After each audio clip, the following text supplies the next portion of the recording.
గత ప్రభుత్వ విధ్వంసం వల్ల సాగునీటి రంగం పూర్తిగా నిర్వీర్యమైందని ఆర్థిక మంత్రి పయ్యావుల కేశవ్ అన్నారు. గత సర్కారు వదిలేసిన పెండింగ్ బిల్లులు చెల్లించడంతో పాటు పలు ప్రాజెక్టుల పురోగతిని మళ్లీ పట్టాలెక్కించినట్లు తెలిపారు. 2025-26 వార్షిక బడ్జెట్లో జలవనరుల శాఖకు 18,019 కోట్లు కేటాయిస్తున్నట్లు ప్రకటించారు.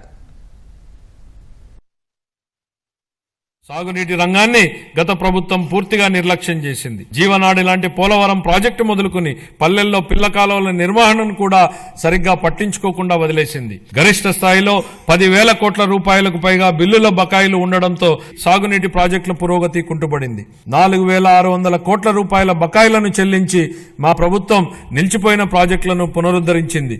పోలవరం ప్రాజెక్టు ప్రస్తుత మరియు భావితరాల ప్రజలకు జీవితాలను మెరుగుపరుస్తుందని, అలాగే రాయలసీమ ప్రాంతం మరియు ఉత్తర కోస్తా జిల్లాల భవిష్యత్తును మారుస్తుందని మా ప్రభుత్వం బలంగా విశ్వసిస్తోంది.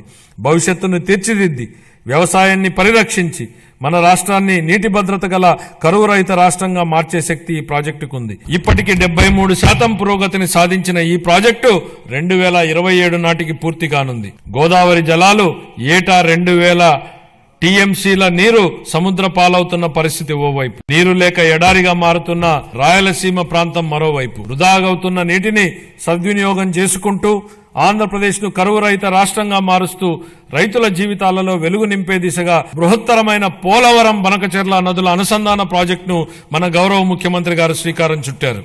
దీనిలో భాగంగా గోదావరి నది నుండి 2,000 టీఎంసీల వరద నీటిని మళ్లించడం ద్వారా ఈ ప్రాజెక్టు సాకారం కావాలని, చంద్రబాబు గారి కలలు నిజమవ్వాలని మనం అందరం కోరుకుందాం. పెండింగ్ బిల్లుల చెల్లింపుతో పాటు హంద్రీనీవా సుజల స్రవంతి ప్రాజెక్టు వెడల్పు చేసే పనులు ఇప్పటికే ప్రారంభమయ్యాయి. పూల సుబ్బయ్య వెలుగొండ ప్రాజెక్టు, చింతలపూడి ఎత్తిపోతల పథకం స్టేజ్ 2లోని బొడ్డేపల్లి రాజగోపాలరావు వంశధార ఫేజ్ 2 పనులు వివిధ దశల్లో ఉన్నాయి.